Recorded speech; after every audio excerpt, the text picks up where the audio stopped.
I have a secret, gift. It's in mind reading. I can sit here and tell you exactly what you did last night. Exactly. Okay. Verbatim.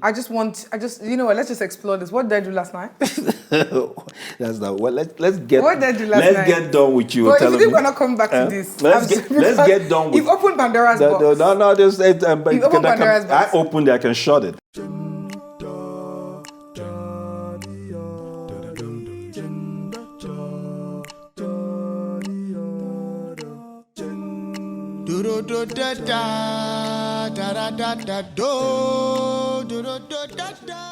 Hi. Is the seat taken? Well, the seat is not taken if you're not taken. If I'm not taken, I have to think about that. All right. I'm taken by Jesus. Okay, cool. That's a good one. We have this thing where when we have legends on the show, we want to physically as well as metaphorically give you your flowers. So we have some flowers to give you here today. Jennifer, please can you bring All right. So I just want to give you your flowers. Everybody on set, please. Please. Let's make our flowers. Oh, well. Okay. We can handle it. No, so you can come and collect That's your camera. Come and collect it's special but wait, for do you want to African. give it? Do you want to say something with your flowers first? Give it to me. Well, I mean, by all intents and purposes, I like the gesture. Appreciate it. Thank you, guys. One love, all right? Thank you so much.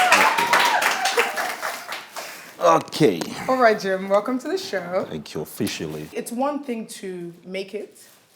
It's an entirely different thing to maintain relevance across decades, right? And I think even beyond maintaining relevance, you've left such a unique mark on the Nigerian film industry that even till today, I'm not sure we can really pinpoint anyone that has been able to fill those shoes. What do you think is so singular about you that has carried so much weight across the years? It's a good question. I had a really unique mom. We weren't that close in the beginning. She was the disciplinarian. My dad was a cool parent. Yeah. But as I got older, and she found out that I had a certain forge, I had a certain notion as to how I wanted to live my life. Like if I'm fixated on a goal, there's nothing anyone can tell me until I achieve it. Yeah. She tried to, change her parenting process into really be my friend. She wanted to know my interests, wanted to know the person, the kind of man I was budding into from boyhood to manhood. Yeah.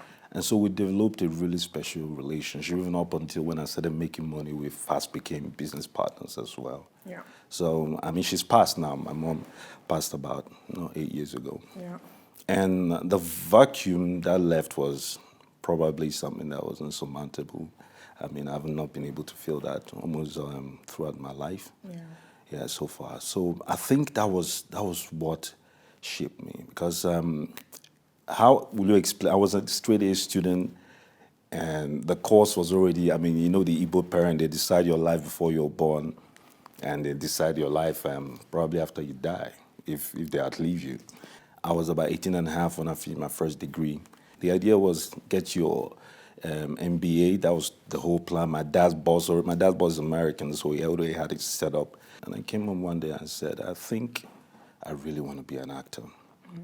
Now, my dad's fair argument then was that I'm excruciatingly shy.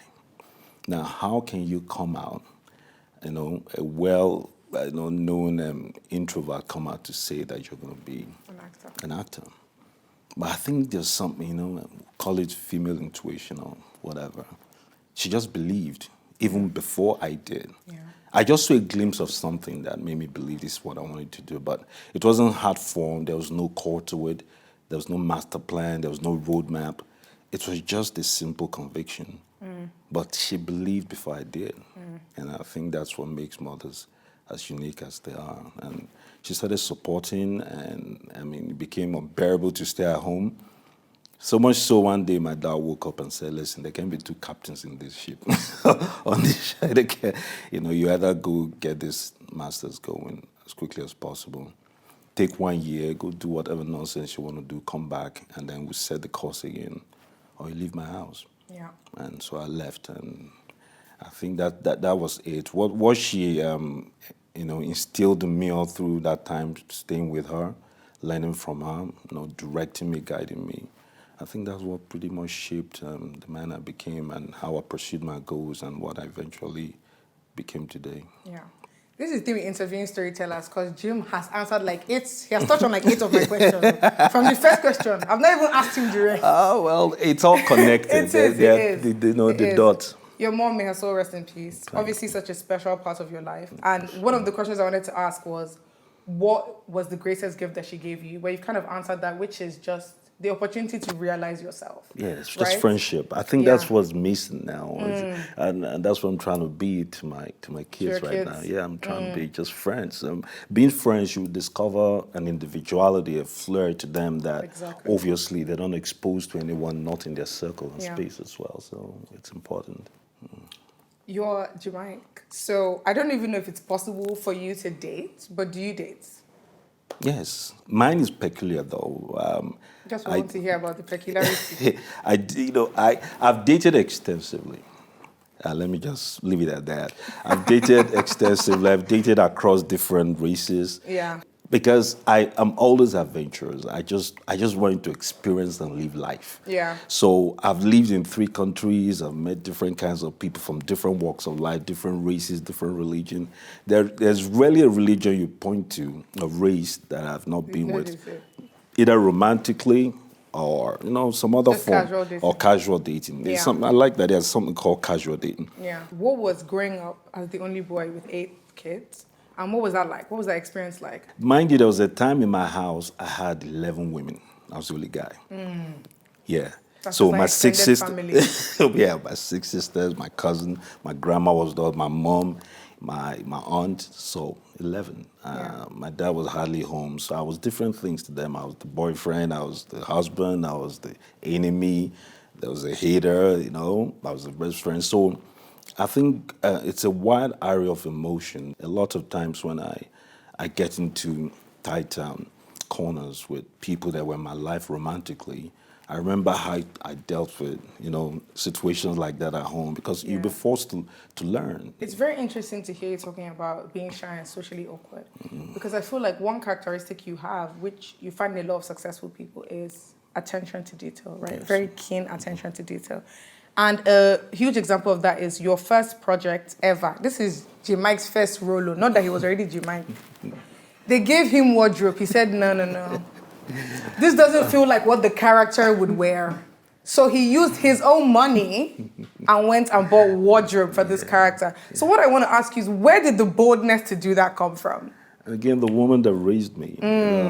My growing up was not steeped in timidity. Yeah. So I wasn't really afraid. While everybody lauded and respected certain people, they would not speak their mind. I felt you're only given one chance in life. Yeah. I made my stance that, listen, it's not an inconvenience for you. I was paid for that job $30,000. I spent $25,000 on my own costume. Yeah. Because when I outlined a board, as to the uniqueness and the concept of what I felt the character should go with, she got upset. That's the manager, got upset and said she wasn't giving extra budget for it. I said, okay, I'm going to go buy these things with my money. And it was unheard of then in Hollywood. So I bought it. And, people don't understand the merits of self-investment. Yeah. Who is your biggest tool? Who is your biggest market? It's you. So your conviction in self and your investment in self conveys a certain message across the board anytime. I've always invested in myself mentally, intellectually, physically, in every regard that I can find before I begin to make demands from other people. Yeah. So in no time, the executive producer was like, man, this guy's costume is outstanding. What happened? I did not sell myself. Exactly. My decision, the choice I made sold me. Yeah. She explained that, listen, the kid just is crazy. He thought of this thing, bought it by himself, and is using it, and he will not take no. Because sometimes I'll dress up, even with my money, stuff above my money. She'll be like, no, I don't think this is right. I say, yeah, you don't have a say, because I bought it. So I took that power from her. Yeah. Now, where it would be bad is after you make such bold moves And then you do and your rubbish. skill. Exactly. For You have sure. to follow through. You have to Quality. follow through. Yeah. So when the portrayal of the character. character was on point as well, the guy called me and like, how much did you spend? I told him. Now he paid me back. Yeah. And then 4 more scripts came from there. And then between that particular executive producer and myself, we probably shot about 30 films. Wow. Yeah. When was the last time you kissed somebody? Like romantically. Romantically. 6 days ago, so I was living in the U.S. 6 days. Was that like a goodbye kiss? What kind of? So there's always a drama at the airport. My partner and I, she starts to cry, and I have to handle all that. At last minute, I break my own rules and say, just come with me to the So airport. it's so bad that my driver comes to get me, and she'll drive behind or take an Uber and meet me there. I know sometimes I'm mildly disappointed when I'm leaving and I look and she's not there. And I act like it's cool. Oh, you heard me, you didn't come this time, that's cool. But then I'll be really disappointed she didn't come. But when I look up and I see her, it does something about her crying, and it just lets you know that Somebody cares about you you're in in the this world. world with somebody that's ride and die, and come what may, you have nothing to worry about. It's a special feeling when you go out to chase your goals. I love that. If there's a gun to your head and you had to sing a Nigerian song word for word, what song? I'm terrible at this. I'm the worst. I'm the shower singer. You know that guy in the shower that everybody in the house tells him to shut the hell up? that is messing with everybody's rhythm. Songs move me. Now, to sing it verbatim, that's where you understand my skill set is horrible. And so if you ask me to do that, you probably may have to pull that trigger. because what you hear, you wish you shot me earlier. Speaking of music, Yeah. let's talk about Who Am I? Yeah, I rapped, man. But not sing. I didn't sing. It's the full measure of a man to be who you say you want to be. Okay, now you can't do me. I don't believe you. I can't do you. Listen, I swear, I don't believe you stand-up comic till now. Seriously. But now you believe it. Who am I? I'm the sun. A jam, a throwback. If you're confused at this moment, I need you to go to YouTube and search Please Jamaica don't and listen to her Two-Face. for crying out loud. Who am I? I'm trying to pay somebody to pull that thing off YouTube. Matter of fact, I'm going to get my lawyer soon to sue Shine YouTube. over here. It's a full measure for men to be whoever you want to be. I do me best, I can't do you. My word, who am I? Oh my God. A jam. My mom, I think my mom made fun of me about that song till she passed. As she should have. Yeah, we still One talk of about the lyrics it. in the song that I was like, Jamaica was really living his best life. He said, I'm packing money, on the other hand, I'm packing hips. I said, let's discuss that line. Let's discuss it. Well, You're living your best life. No, I was. You can't tell me nothing. I was. It was the age of exuberance, and it's well recommended. Yeah. Yeah, it takes a certain violence to be this gentle now. And that violence had to be lived earlier. Yeah. So I advocated. I have sons now, and when they get crazy, I say, everybody back up, leave them. They will learn. Yeah. You can't force them. They have a DNA that came from me. Yeah. Okay, so I was the most restless person you ever find in this world. It was a different country every other time. It was a new trouble every other week. I needed it. The space we lived in confined me as an actor, as a celebrity, and I hated being a celebrity more than anything else. Because it took away a certain measure of my freedom that I was accustomed to in order to express myself. Yeah. And so the disagreements with people and all that, it seemed like arrogance, but it's not. It was a cry for help in a sense.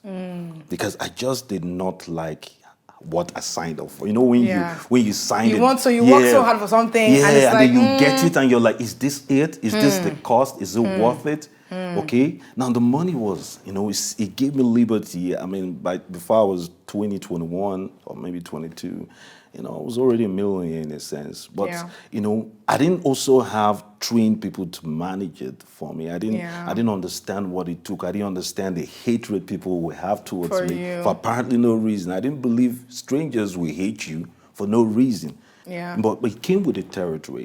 This is what you signed up for. So in all of that, it had to go through a process. It had to find expression in certain ways. I wanted freedom. I wanted it badly, and I just needed to figure out how I was going to get my freedom. Yeah. So I think it's now that some 5 years ago, that late, that I figured out how to buy my freedom. To navigate it, essentially. So it's not for the faint-hearted. For sure. Yeah, so I had to navigate all of those waters in the most elegant way that I could. And you've done great.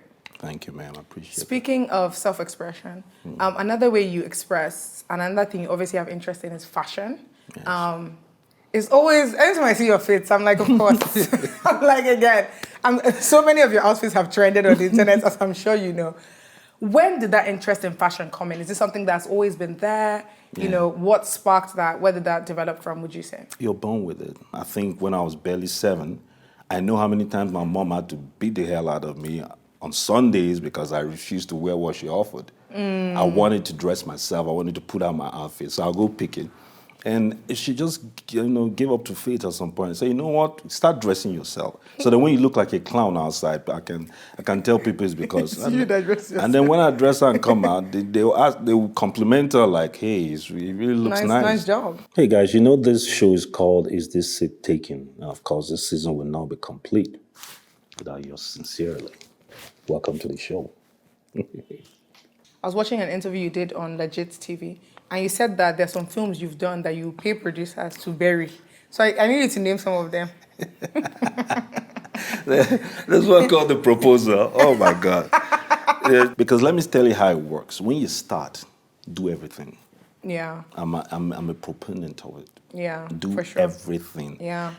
Then the hunger is at its extreme. Your Yeah. creative juice is running wild. Yeah. Take advantage. Yeah. Do everything. Now, in that noxus, some will be right, some will be wrong. Don't worry about it. That's what's called the process. Yeah. It will teach you to understand what you want and what you don't want. Yeah. Especially what you don't want. So, as I developed and did better, I wished that I could buy some of those films off the market because some of them are really horrible. Yeah. That particular one came to mind readily. It's a horrible film. Horrible. In that same interview, you discussed something I think which is really interesting, which is people not being able to separate you from your characters. Yeah. I want you to give me a funny exemplification of this, like a funny instance that this has happened. Because I'm sure there will be some weird and not nice instances. yeah. But I want a light-hearted one. The Prime Minister of Cameroon then, the wife happened to be her favorite, so they wanted to surprise. They asked her, listen, who would you love to see? They call me Jean, that's for Jim. And so they say, oh, Jean Iyke, they call me Jean Iyke. So he said, oh, Jean Iyke. So they said, okay. So they reached out to my people, and my people said, hey, are you willing to do it? I said, well, if the paper's right, no doubt. They paid highly for it, brought us in private. I came with a whole entourage because I just wanted to see what this was about. So we came in and we went Douala. From there, they sneaked us in because it had to be really hush-hush. And they say she's a busybody. She has ears and eyes everywhere. And they had to really, had to even wear a hood, man. I mean, it was funny. We came in, stayed in the palace. That's the palace where they hid us. And then, like 10 minutes before they brought us on, my stomach was running. I don't know what I ate. They gave us a whole bunch of French cuisine. And let me tell you something about eat what you know. You see this life? Always eat what you know. So we're busy trying to impress everybody and eating everything we offer. Man, my stomach didn't agree with some things and it started going bad then. I went to the bathroom. At that point was when His Excellency gave the signal to bring me in. Hey! And there's so many... there's so many... I mean, it's a palace in every ramification. I just... asked the nearest staff, hey, where's the nearest bathroom? Because down there, I think there are like 7, 8 bathrooms. They pointed at one. I went in there. So when I was done with the business, I decided to chill and check my phone. And these guys were looking for me everywhere. So, I mean, it was crazy. They were cussing me out, saying a whole bunch of stuff. Oh, everything I do in the movies is real. I'm just some crazy ass dude. How can I come in here? And, And by that time, they already told her, she was tired of waiting in. And, okay, who is this person? And they told her that, we brought Jean Iyke in. He can't be found. I think he got mad and waited and then left. And she started crying and all that. And I mean it, everybody was upset with me. So by the time I came, I realized I rushed out, came down. And, I mean, I had like 2 or 3 of them military people around. They kind of marched me over there. And I just, have you ever faced the whole country, they're mad at you? And they believed I did it deliberately. Because from the movies, they thought, oh, he's crazy, he's unhinged. He probably just does things by himself, doesn't give a shit about anybody. I mean, he doesn't even respect protocol. We're talking about the second most powerful person in this country, and I just treated her like shit. Of course, unknowingly. So I had 2 minutes to reverse that. And 90% of them don't understand the English. My French was smart, as you know. I was born in Gabon and Leon, so I was mixing French and English, and it wasn't going well. My friend at the other end was shame, like, dude, man, you're saying all the wrong shit, so it didn't go well. And at the end of the day, I went to meet her privately. I asked, listen, let me spend some time. They let me. The guy wasn't even talking to the prime minister, he was talking to me at some point, because we charged him some crazy money. And I went there, and I told her what I did, what happened. I had a running stomach, and I went in there. And she started laughing, like, oh, is that what happened? I said, yeah, I had to find a bathroom. She said, didn't they know the bathroom went to? I said, you guys have so many fucking bathrooms in here. They couldn't find it. I know we had a big laugh about it. But that readily came to mind as to how much people believe. Yeah. Well, because you're doing a great job. You need to think about it. That is the self-compliment I paid myself. Think about it. But in the broader sense, I just thought, damn, this thing is really not make-believe anymore. They really do believe this shit, and I'm really unhinged. Obviously, you've been blessed to have a career that has allowed you to travel the world. Where is your favorite place you've been to? Or if you can give us a top 3, your favorite places. There's a small place in the Gambia called Coco Hotel. It's white sand, clean blue water. It's amazing. So I think because that's where I went through my grieving process. It holds a special place. It holds a special place in my heart. Yeah, and then the Maldives, it's like none other. I like Paris. It's my 3rd home now. My second son lives in Paris. So where I started appreciating Paris and made it a home was during the pandemic. I mistakenly ended up in Paris with him. And I was thinking, like I always think, I don't know why I'm always crazy enough to think I'm an exception to the rule. I thought I could hang out with him while the world was shutting down and still have enough time to run to London, catch a flight, and come home. Nigeria shut down, Paris shut down, Amsterdam shut down, America shut down. I ended up being stranded in Paris for 5 months. Wow. And I had to smuggle myself back into the... I mean, anybody that's hearing this, please don't come after me. I went through Cotonou by road. I flew to Cotonou and came by road back into my country. It was crazy. By midnight, too. The people that were driving the car, were they like Jamaican, bro? No, I agree food there and I had okay, this just, hood. yeah, okay. All I was thinking was, why is this dude wearing black shades at night? Because I was sitting in the back of the car. But that time I spent with my little man in that 5 months, that's when I wrote my book, Gifting the Odds. Because it was really the experience I had with him, seeing that little guy grow before my eyes. At some point, became the parent, and I was the child. Yeah. In what ways would you say becoming a dad changed you?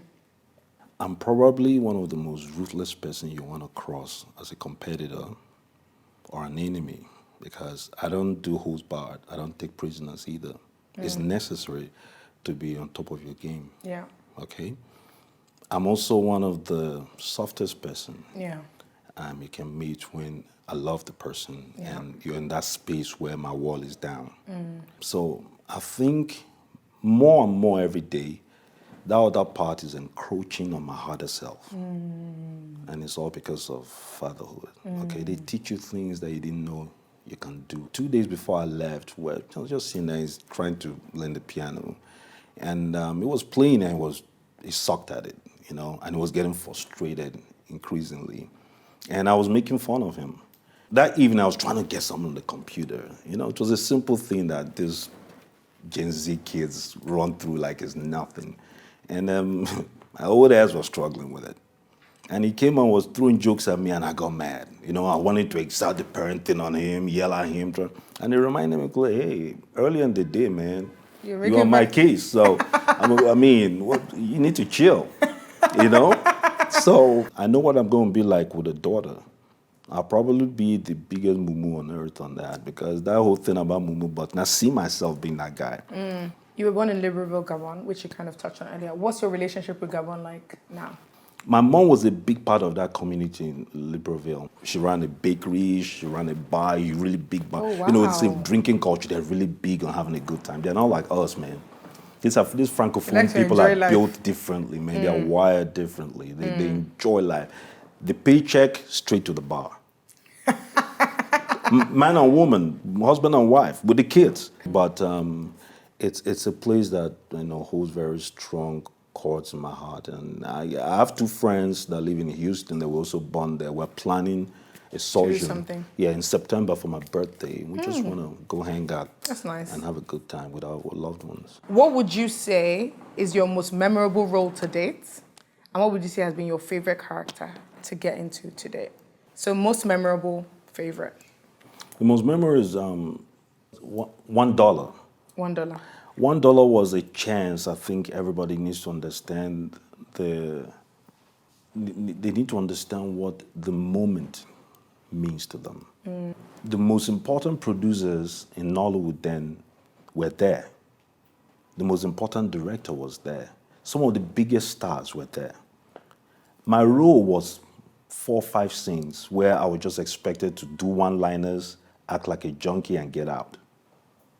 I was given the script. The first time I broached the topic, they shot me down, like, who the hell is this boy? Whatever, Because it meant taking more lines than the big stars.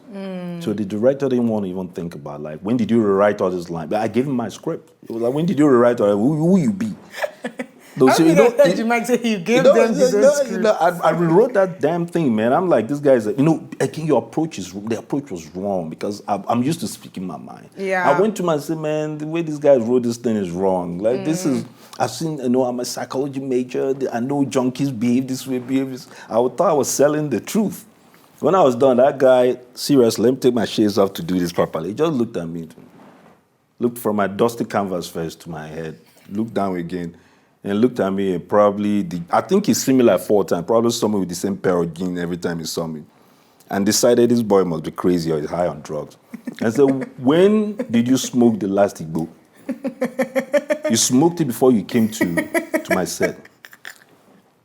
So they just dismissed me and said, listen, that I couldn't do. So I decided I was going to do it.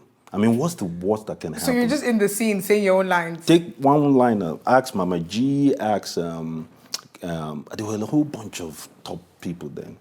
Action, I went crazy. Everything you saw in $1 was improvised. Tapping Mama G's ass. By the way, she chased me with her slippers when they say cut. Pulling Larry Coswell bear, throwing, everything was improvised. Nobody could take their line because I messed everything up. So in the middle, the director wanted to say cut. But the boss, the EP was like, wait a minute, what's going on here? Where did you people find him?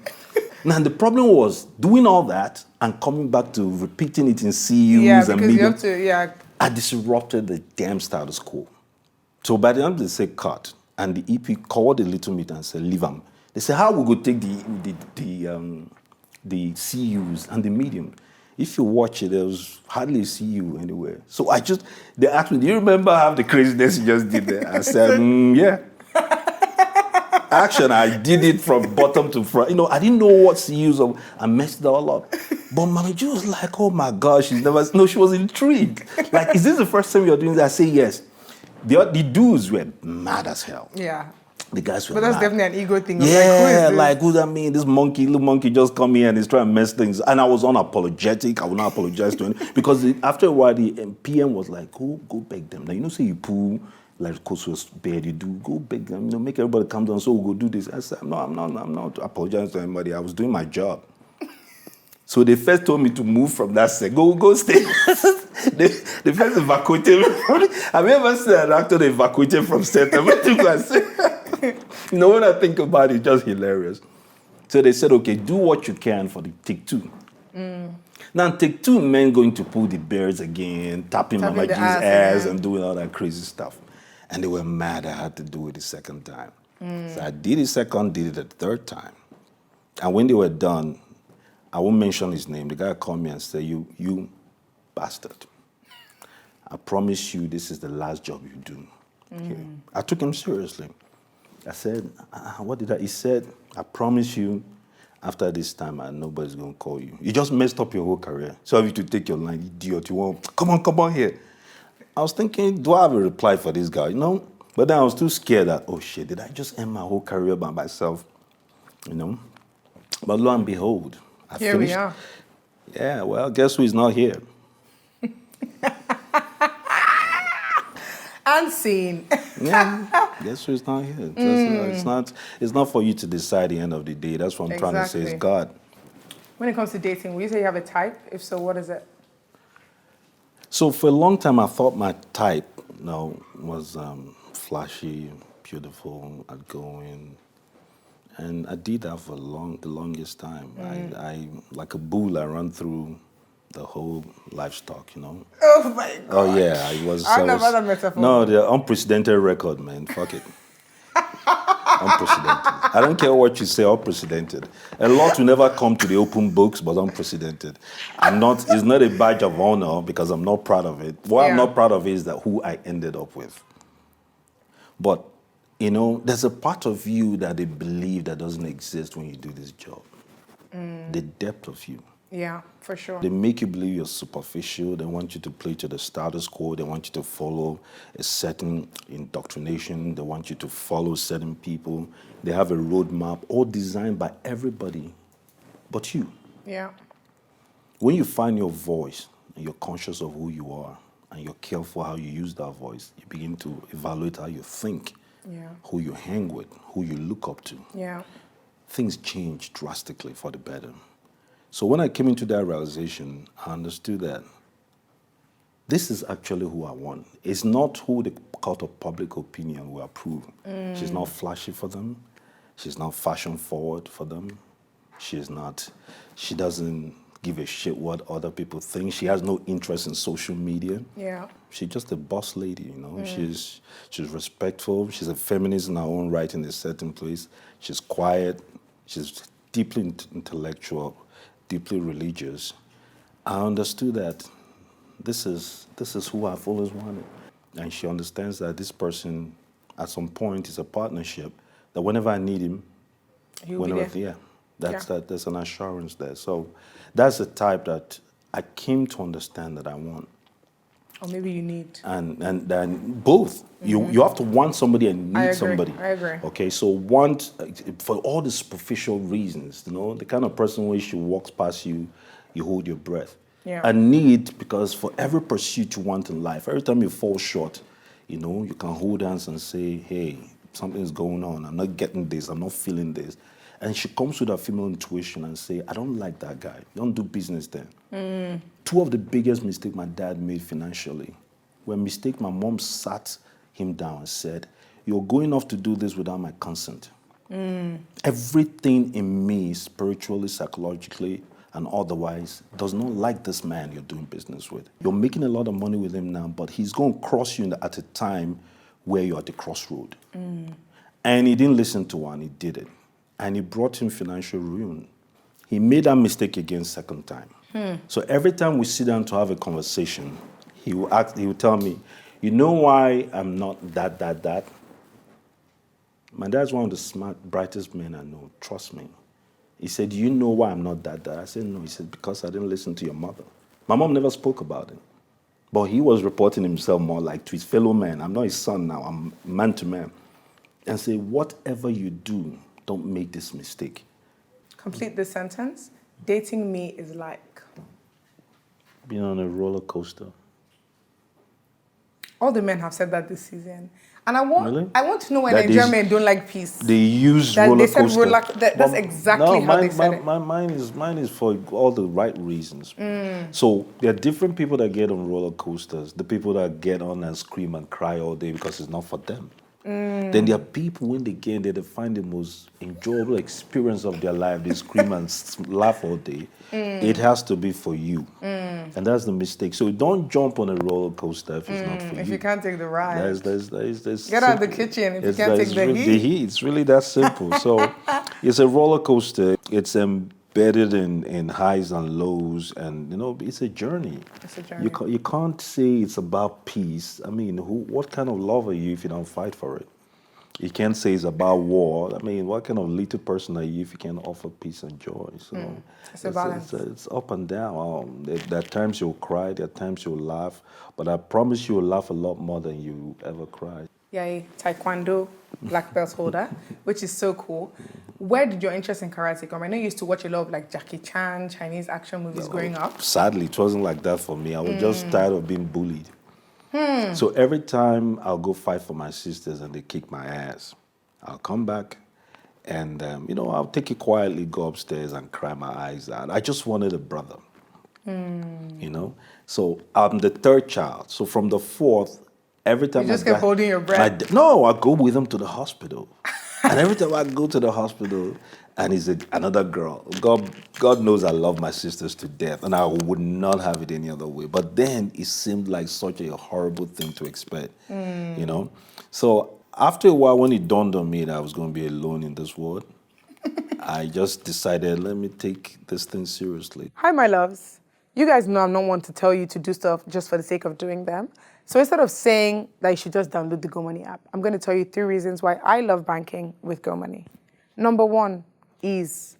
Listen, my word for 2023 is ease. And ease when it comes to banking is extremely important. First of all, you can open a GoMoney account in 3 minutes or less. Number 2, if you have a GoMoney account and your friend has a GoMoney account, you can send them money via your contacts. That has been revolutionary for me with sending money. So, love easy banking. Every time you send that money with GoMoney, you have to categorize your spending. And what that helps you do is track where you're spending your money on, which is so important because so many times we're looking at our account at the end of the month, money has finished, where did it go? We don't know. And what's also good for that is you can see where you're wasting money. Like, for example, if you're buying too much Chicken Republic, too much shawarma, so you can, discipline yourself. The third thing is that it's really good with cases of fraud because you can tell which, transactions were made by you or not because you have to categorize the spending every time. There's also the stash feature where you can save towards a goal, whether it's like a new laptop, iPhone, and you can lock your savings. So if you don't have the discipline, GoMoney can focus for you. Lastly, you can schedule payments. Now, if you're like me, there's always doing 1 million things at one time.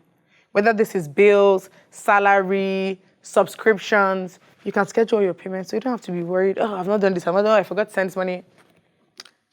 Again, you deserve to bank with ease. Download the GoMoney app and enjoy. Bye! Another thing I really had to tell you today is that you got me through the pandemic. And I'm being very serious when I say that. I have a friend, Adora. Actually, I want you to say hi to her. Hey, Adora, what's going on? Hi, Adora. So anytime in the pandemic we were overwhelmed, we'll just FaceTime each other. We're like, what Jamaican movie are we watching this night? Because we need to see our goats. You won the sexiest man in Nigeria in 2010. Oh, man, that was a joke. When do you feel most sexy? When I'm with people I trust and love, there's a certain sexiness in that. It's not the traditional sexiness. Yeah. It's a wholesome sexiness that comes psychologically, spiritually, mentally, and just being with people and knowing that you can be yourself. Yeah. A lot of people don't get to experience it in their life, trust me. After my first child, something happened to me. No, shortly after that, I couldn't find my feet. I didn't know how to get back into the game. When I took a hiatus of sort, I started doing something differently that kind of rewarded me financially. I moved to Atlanta, and then life was good. There was no challenges. I didn't make any financial, cowboy move and all that stuff. And it became the norm, the family life. You know what I'm saying? But I was dying because I'm used to challenges. I'm used to living on the edge. I'm used to all that. But, at some point, you lose it. Shortly after that, I was given a production in Zambia. And when I got to Zambia, one night I just got up and I asked myself, because you have to have this introspection with yourself, where you question yourself. It's where affirmations come from. Yeah. Because whenever you fall short, you reaffirm what it is you fall short of and remind your spirit mind who you are. Yeah. Okay, so then I could not use those words because I wasn't that guy. I've never failed myself. The biggest fail is when you fail yourself. But I was failing myself consistently, insistently. So I needed to do something that would remind me of the old Jim. Yeah. The fearless person, the person that would take challenges headlong, The one thing that was available was an actor to defy death. I'm not saying you should try it. I'm just saying for someone like me that is used to that kind of thing. Is this the bungee jump you're talking about? Yes, you are so you're bad. I had to do it. So Please, I need to repeat. Mike said I'm what? you're bad. Period. Per. They should pull out some shots right now because it's hard to make that correlation. Oh no, don't worry. When you do your research, it's easy. Yeah, okay. Well researched. I give you big up on that. So that was it. I didn't tell the crew. I just asked. Do you know when you go to do the bungee jump, they actually tell you to sign. Yeah, that if the anything event should is go. going Yes, on. You're going to yes. die. You're not. Nobody's coming. They're not liable. They're not liable in any sense. So I got there, and I don't know, somehow the producer found that and they came over there. I mean, this guy just paid me for production. I was And you're going to jump. bungee I was jump. like, listen, if you die and I lose my money, but I needed to do that shit. Yeah. I needed it. Yeah. My soul needed it. My spirit needed it. My complete disregard for fear needed it. Yeah. So I jumped. And when I came, the rush that came from it, the absolute rush, the fact that this rope could have cut at any time and I would have plunged 131 meters headlong into crocodile-infested water down, cured me.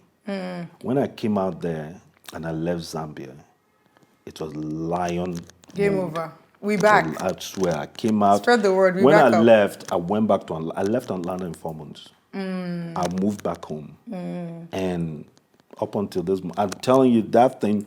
It's a reset. You have to find your reset. Your reset. Now, your reset may not be as drastic as mine. As yours, But exactly. find it, because I didn't have an emotional support then, Yeah. like I have now.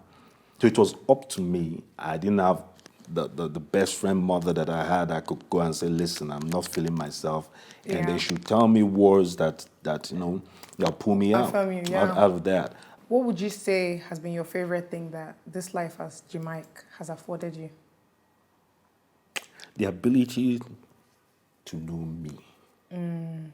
I couldn't have known the full experience of who I am Yeah. if life didn't fail me in many ways. And if life didn't bless me in many ways. Okay? I couldn't have. It's a new year. Happy New Year. Thanks. Happy What's New Year your to you. word for 2023? I'm doing crazy things this year, man. Yeah. I can't even talk about it. That's my next question, please. Yeah. What should we expect from Jamaica? It just this year? excites me. I can't talk about it because I have a book called Ego is the Problem. I posted it on Instagram. So The Jamaica that sang Who Am I? You would have not believed that you have ego is a problem. But that's life. but that's Life is dynamic. It's growth. All right, my next question for you. Monday, Tuesday, Wednesday, Thursday. My favorite day, Monday. I don't know why people hate Monday. So, Well- we're going to try this again. Monday, Tuesday, Wednesday, Thursday. Monday, Tuesday, Wednesday, Thursday. Thursday. One last try. Monday, Wait, Tuesday, my head is not in this place. Wednesday, Thursday. Huh? Boys, they hustle. Oh my! No, yeah, I could. No, there's no how I could have gotten that one. No, let me assure you now, I would have continued with this game for a year. Nah, I told you I'm terrible with songs. I already confessed on that. I know. Okay, no, okay, okay, no. Well, it's been so great to have you on the show. It's my pleasure. Been a great guest. You're a legend. I know you already know that. So just so that it transcends your generation, and you've done such a great job, and so many of us are rooting for you. And thank you for doing me the honor of being on my show. Pleasure. Now, we have a game we play on this show. So you're going to give me 3 statements. 3. Yeah, let's see how good your poker face is. 2 are going to be true. 1 is a lie. I have to guess which is which. Then we have a card game we're going to play, and then it's a wrap. So, are you ready? Yeah. I love it. Prepared. Listen. I said, do you have it? You say, yeah, I'm ready to go. Okay, let's go. Give me the 3 statements. Okay, I walk a certain way. I walk with a slide walk because a long time ago, as a martial artist in a tournament, my right leg was broken and it was fixed 2 or 3 times. And so that is basically the limp thing. I had to turn it to a slide, to a stylish Into some slide. swaggy kind into of a walk. swaggy kind of thing. But the truth was that my knee was all messed up from Martial arts. Then Okay. 2, my funny walk came from a bike accident where I was crazy on the bike, going almost 100 per hour, and then I was trying to in a slide. This guy, he swerved into me and knocked me to the bushes where I came out with a limp. That's 2. And thirdly, I have a secret, gift. It's in mind reading. I can sit here and tell you exactly what you did last night. Exactly. Okay. Verbatim. Let's just explore this. What did I do last night? That's not what. Let's get. What did I do last night? Let's get done with you. Well, telling if you me. think we're not coming back to this, Let's get done with. You've opened Pandora's box. No. Just You've opened Pandora's box. I opened it. I can shut it. So I've shut it down until you answer these 3 questions. I'll tell you what you did last night. So you said the limp was from a martial arts accident. The limp was from a bike accident. You can read people's mind and tell them what they did last night. Yes. I'm going to say number 2 is a lie. Which one's a lie? The biking accident. Okay. So the other 2 are truth. Yeah. Okay, you're wrong then. I broke my leg in the biking accident. Okay, so there was no martial arts accident. There was no martial arts accident. Okay, so let's I explore broke this people's reading. leg. They didn't break mine. Okay, let's explore this reading minds. Okay. Tell me what I did last night. I don't think you want to hear it. Okay, yes, then I don't. You don't want to hear it. No, I don't want to hear I know what happened last night. I know I'm not going to tell you. Do you want to pick, or you want me to just pick for you? No, I'll pick myself. Trust issues. Issues. No, not trust issues. Just I read patterns. You read patterns. Let me be the master of He reads minds. He reads master of your own destiny. Yeah. Okay, so always pick. be a master. But you can't look at it. So even if you pick it. No, it's okay. Okay, As long as it's me that picked it, I'll deal with whatever comes from it. Okay. Excuse me. Yeah. That Which one? one. This one? Yep. Okay. How would you describe me to other people? Of a vicious, smart, go-getter, annoying, and, probably understand the nuances that will take you to the next level. Thank you so much. Very kind of you to say. All right, guys. This has been a banger episode with the GOAT. Mike, thank you so much for coming on the show. It's been an absolute pleasure. Let's cheers to end. Absolutely. Cheers to his non-drinking. Today has been tremendous, an array of feelings. We waited longer than necessary at the airport, traffic, but sitting down here has been one of the most honest, open, intellectual conversations I've had of late. It's been enriching. My GOAT. Such an honor. And this Such one, a pleasure. This one is amazing. This one's a fist bump. That's right. Such a pleasure. Thank you. Thank you for gracing the show. My pleasure. All right, guys. We love you. Stay tuned. Peace. Jim has exciting stuff. I have exciting stuff. So stay locked. See you down the road. Blessings. Thanks for having me. Bye. Bye-bye. My GOAT. To my lady. Thank you so much for coming. Down the road. It's not easy to be fed this well by your goats, but we thank God for the talent, and we thank you guys for the viewership. I have to say this one. I have to take my flowers. It's not easy. Literally, where's the flowers? All these addictions, bittersweet intuitions, yeah. All these addictions, they're like bittersweet intuitions.